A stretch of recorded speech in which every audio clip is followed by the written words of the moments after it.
only use what you need. You really want to make sure that before you're marching into a certain position on something or that you're going to do something, you've done some planning work, you know what you're getting into. Go in there, say what you do, and then do what you say. And don't have stuff in there that doesn't apply to you. Hello, everyone, and welcome to another episode of the Financial Advisors Want to Know podcast. I'm Catherine Tyndall with Dominion Enterprise Services. I'm a CPA, and our focus in our firm is doing tax advisory work for financial advisors, specifically for their firms. In today's episode, I have with me Steve Taylor. He has a very interesting background starting off in law. He's the owner of an SEC-registered investment advisory firm that provides comprehensive financial planning and investment management services. He's a CFP and attorney based in Miami, Florida. Stephen brings a unique and unparalleled level of expertise to his clients. And today we're going to be talking about his journey from law to IBD to RIA and all of the nuggets of wisdom that he'd like to share with people that are maybe along a similar trend line or are thinking about a similar trend line. So I want to say thanks for joining me today. Thanks, Catherine. I'm excited to be here. So I often, when I encounter people who are attorneys who are no longer actively practicing law, they always say like recovering or they always qualify attorney or lawyer with an adjective. Do you have an adjective that you use? No, I don't, right? Because when you're an attorney, they really put in your head that you're always an attorney. You're never not an attorney, no matter what you go or what you do. So no, I'm still proud to be an attorney. I do, in full disclosure, I do some estate planning for my clients as needed. But no, I left all the going to court and all the stuff long behind me. Yeah, so I'd love just to dive right into your story. So you got started in law, and how did that end up transitioning into financial advisory work? Yeah, my story is really interesting, Catherine, in that, when I came out of law school, I actually started going to a CPA firm, right? Something in I started out a big one, Deloitte. They were in law school. They were trying to recruit attorneys. They said, you're going to come out, you're going to do all this great tax planning. So come join us. 1 month in, they had me doing returns, return, right? And I said, I'm out of there. This is not what I signed up for. The bait and switch completely, right? So, I started kind of figuring it out, went to a small law firm, and I had a good friend that was working at American Express Financial Advisors. I said, hey, wow, that's really interesting. That's really cool. Let me go check that out. And so pretty quickly, I like I said, I left the law firm I was at. I actually went to join an insurance company, right? Mass Mutual as an independent technically an independent broker dealer, right? But I signed that agent contract and everything and tried to kind of figure it out. And really, as I started to have my young family, it was better for me to focus on being a lawyer, right? I was better at asking for retainers rather than selling whole life products. So I went out and built that for a number of years. And then, about 11 years in, I was ready for a switch. My wife and I got on the TV show Shark Tank. And we were able to, she had a little, bid product there. And that was able to be a good reason for me to leave the law and move on to this business.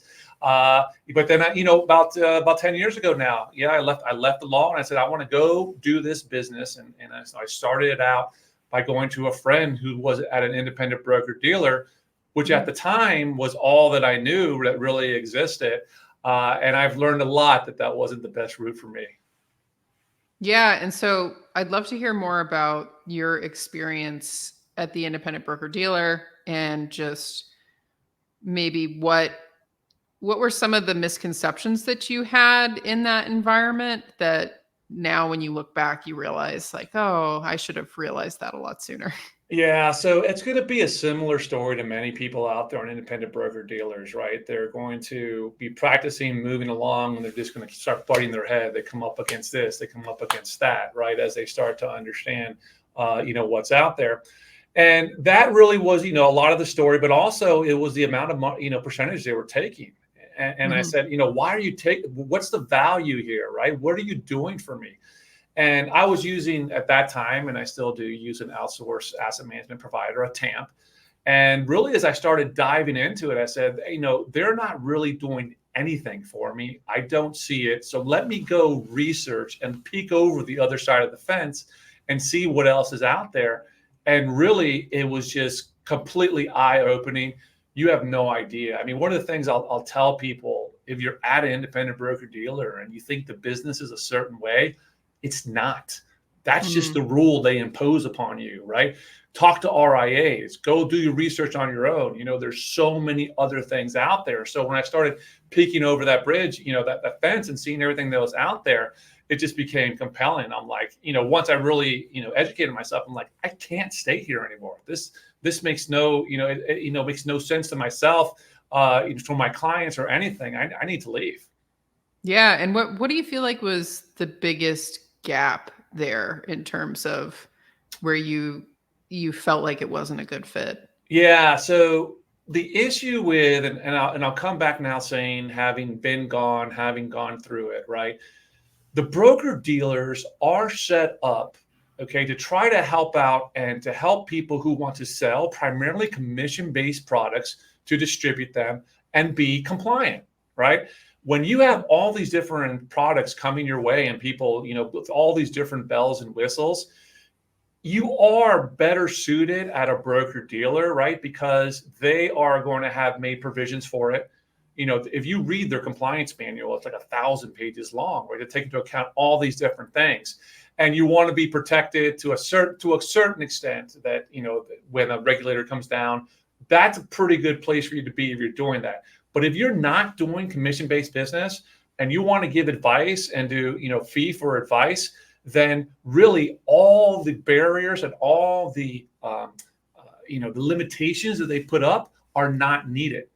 It's 10 times more complicated for you to stay than for you to go, right? And that's really the biggest issue there. And a lot of people say, well, I'm an independent broker dealer, but all I do is fee-based business. Great. Then why are you there? Because they're putting up all these barriers for you that they have to. Because there's 1,000 other advisors who are doing all these other crazy things, and nothing against the broker dealer. That's how it needs to be. But if you're not doing that, you don't need to be there, because they're putting complexity in there that doesn't even apply to you. They're taking money for really, overhead for you for compliance, which is more complex. That when you go on your own, it's easier and cheaper. And there's really, there's no value anymore for you being there. Yeah, no, absolutely. Like, I had a client recently who made the transition to RIA, and he said on the cost structure piece alone, he left because of reasons of wanting more independence and more of a, what he says was a fiduciary relationship to the clients, and not being, it was more on a fee thing, which that's a whole huge debate. But, just on the cost structure alone, he was going from, I think, spending like over $300,000 a year to the IBD to now down to like a cost structure of like 60, something Crazy. like that. Crazy numbers. Absolutely. The IBD marks up everything. My E&O was cheaper when I left. All my softwares are cheaper. They mark up. They're trying to make a profit at every single level, right? Because their margins, they're not happy with it. Many of them are publicly traded, right? They're trying to make profit at every single level off of you. So absolutely, that makes perfect sense. It's not just the haircut. It's everything else in your practice. And that guy, that advisor, that guy or gal, they experience that. It's so much more cost effective. I mean, the jump in revenue you will get right away, it's enormous. Yeah, no, and then just your control over how you charge and how you bill and that sort of thing. Because like for him, he was getting these massive quarterly checks that were screwing up his cash flow planning, versus once he switched over to the RIA, he's now doing monthly billing. And so it's more reasonable. He's getting paid sooner. It's worked really well for him. But at the same time, he wanted that independence, because I have other clients where they're IBD, totally happy with it. They've got a lifestyle practice they like. They like being able to hand off stuff to that. But I think like what you mentioned is realizing like there are different options, and you have to realize which one is the best fit for you and the best fit for what you're trying to build.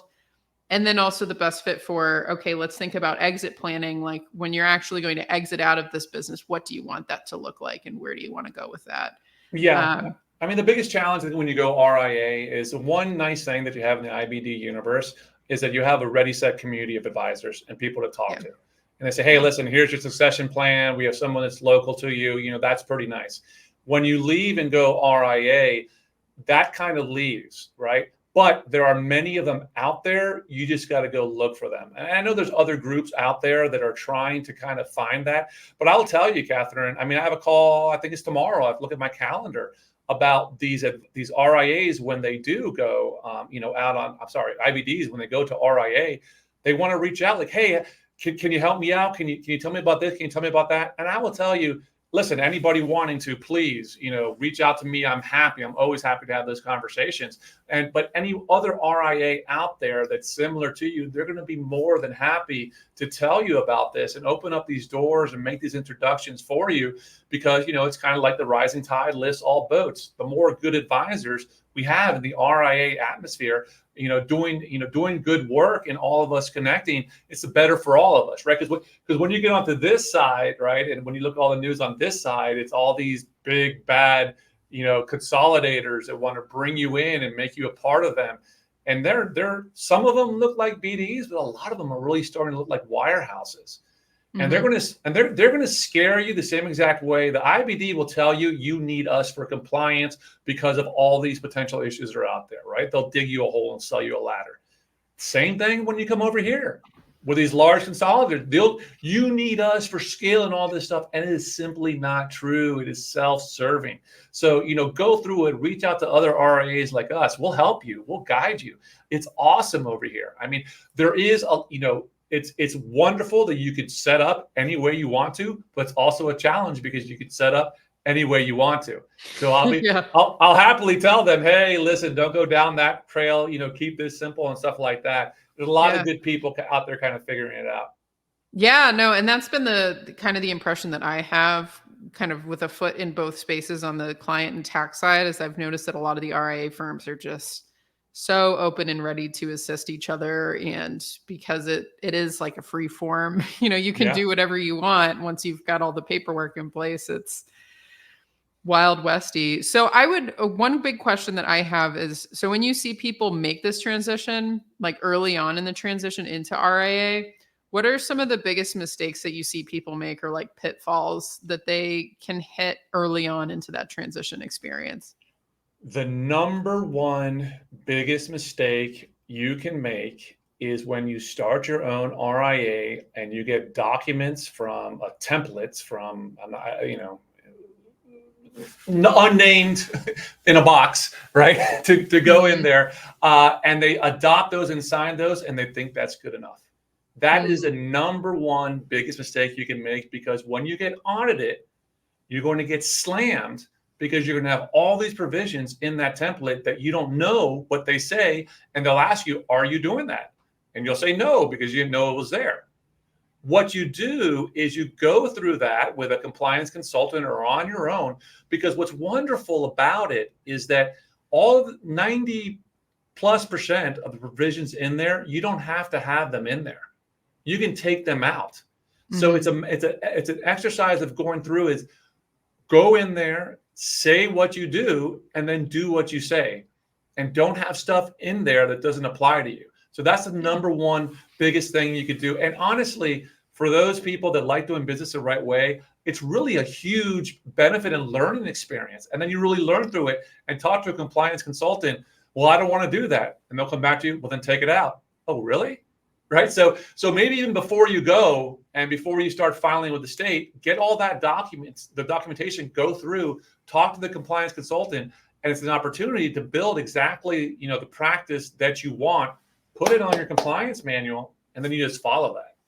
Yeah, that's really good advice. And for anybody listening, if you need a connection to a compliance consultant or an RIA attorney, I've got a number of people that we have for names to recommend, because I definitely agree with that. It's like the same thing on the tax side. Like, you really want to make sure that before you're marching into a certain position on something, or that you're going to do something, you've done some planning work, you know what you're getting into.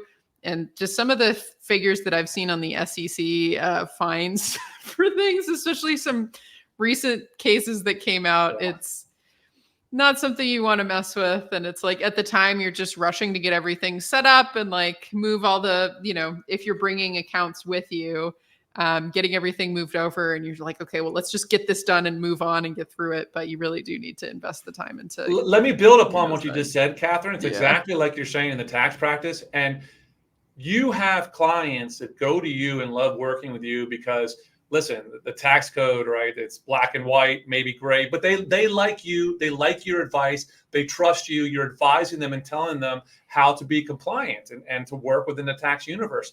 There are so many of you out there who are compliance consultants.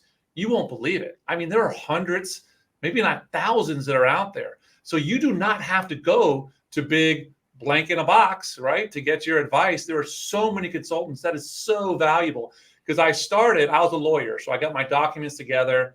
I went through a couple people early on, then I got to someone I really like, and now it's awesome. She's like you are to your clients. It's how she is to my clients. We have quarterly meetings. She does things for me. She tells me what to do and stuff like that. And it is wonderful. It's not overwhelming. I'm not dealing with some massive, and that really is a huge partner to have. And really interview a few and find the one you like, because that will make your life really, really, less stressful. Yeah. And it's just, I think for, a lot of people who go independent, I encounter this attitude of DIY, which is really great. And that's what's going to muscle you through a lot of the initial period. But at the same time, when you consider like the time arbitrage of, okay, are you really going to sit down and learn all this stuff?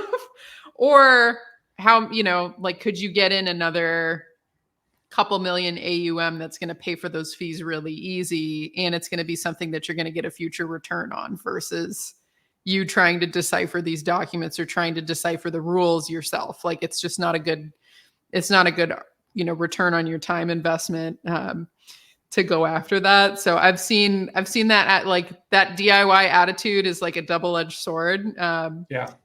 Especially when it comes down to things like those compliance issues. So beyond the compliance piece, what are some like more maybe like operational or, bringing on staff people or things like that you found to be challenging when you made the switch, or, advice if you could talk to yourself like year 2 in your practice, when you switched over to RIA, like what would you have told yourself year 2 that you now have where you are now?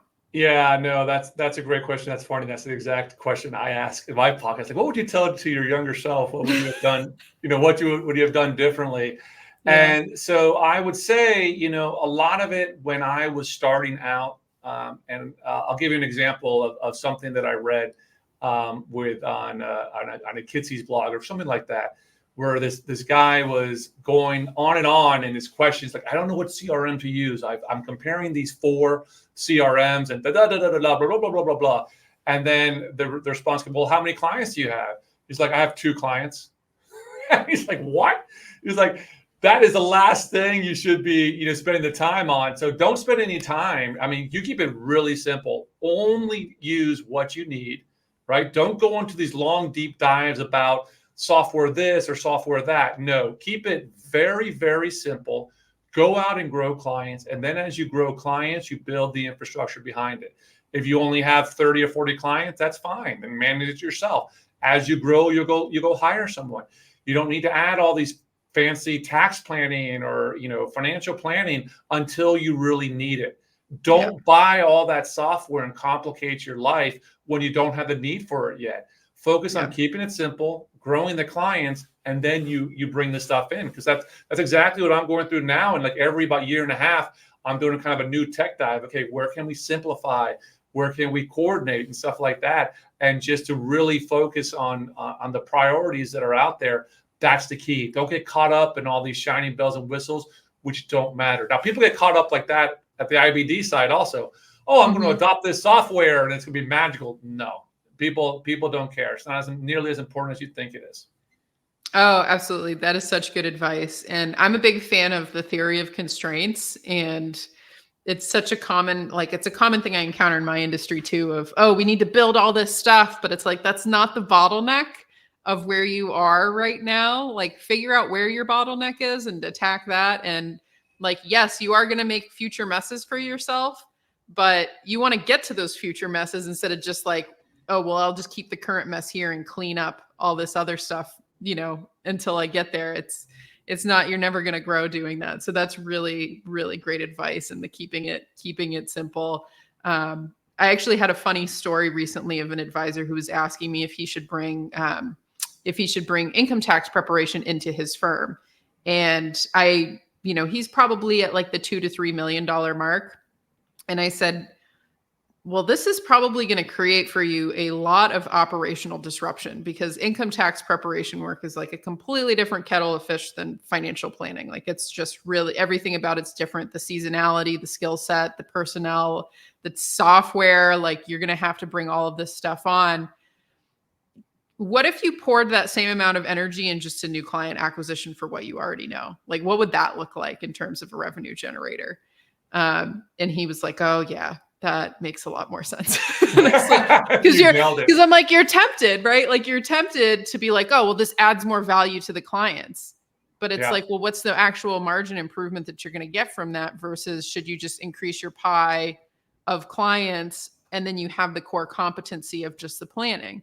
Now, like some people, like you were saying, once you get up to size and you're like, yeah, we have a niche. This is like a desperate need for our niche. We feel like we can bring in a CPA partner or somebody who's going to have an expertise here, and it's going to make it's not going to create operational drag. Then it's a different story. But when you're only at 2 to 3 million, it's like, that's just going to be like you starting up a whole brand new business, versus you could easily use that same energy and get yourself to like 7 million without all that effort. So it's always interesting, some of the ideas people have. And I would add to that, Catherine, because that's a great point. And because obviously it's an RIA, that's one of the big things. You can have all these different ancillary businesses and kind of do it there. And the biggest one is tax planning. I've wanted to do that from day one, but I've not been able to find the right person. So if you're going to do that, to find the right person, and I'm not going to force it. I've seen other people have these different conversations, stuff like that. So I kind of like, I'm living within whatever the constraints might be. But then when I find the right person and I think it's a good fit, then I'll bring it in. And that's where I'm really, focused on more now, is to find the right people, to bring them in, and they're going to fit and make it work out. If you bring the wrong people in, it's extraordinarily disruptive, as I shared with you before we went on, right? I brought in and lost a succession plan advisor in 12 months. I lost so much money through time. It was extraordinary because it was the wrong person. So if you want to do an ancillary practice like that, yes, that's one, but then make sure it's the right person that fits in for you. Absolutely. I've had the same thing in the firm. We've had some bad calls. And that's the tough thing about it too, is like, you try to do everything you can. And at the end of the day, people are always a risk factor. Like you can't, personality test everybody out of, some foible that you're not, you're going to get blindsided by. Like, there's just no way, but you'll be ready for the next person that comes in. You'll have learned your lessons. You'll set the expectations better. Yeah. I had to let go of listen, when you're a small firm, right? This was 12, 18 months ago. We were 3 people. I had to let go of one of the people. I mean, I let go of 33% of my workforce, right there. And like, that was devastating. But I came back and I said, no, okay, that can't keep me from wanting to train someone up again like that. But it's do it differently and go slower and go through it. And you learn. And because if you're going out now on your own, whether RIA or IBD, you're going to have a bad hire, right? Yep. Learn from it. Don't let it keep you down. Don't let that bad hire change your direction. Just learn from it and do it better the next time. Yeah, absolutely. That's very good advice. So, for people that are looking to connect with Steve, I'm going to have his contact information floating somewhere near wherever you interacted with this. Any final thoughts that you have that you'd like to share before we sign off? No, I just really appreciate your time there. And like I said, probably the best place to reach out to me is on LinkedIn. I'll see the message. We'll set up some time. Listen, there's a lot that's unknown and scary about this. And a lot of us, I'm happy to help people, to give them some guidance to start out. So do not hesitate to reach out like you did to me, right? We're all connecting with each other. How can we, help out? I'm happy to give help. Yeah, that's wonderful. Well, for listeners, go spam Steve, please. Make him regret those words. But So we'll just end there. I want to say thank you to everybody who listened. I'd love to hear from you myself if you got anything valuable out of the episode, thoughts, ideas, or if you're interested in coming on and telling your story as well. We're going to be doing more advisor stories from just out in the battlefield. What are you seeing? How are things going? What went well? What didn't? So for today's episode, we're going to close out, and I want to thank you all for listening. I want to thank you, Steve, for joining me. And this was the Financial Advisors Want to Know podcast.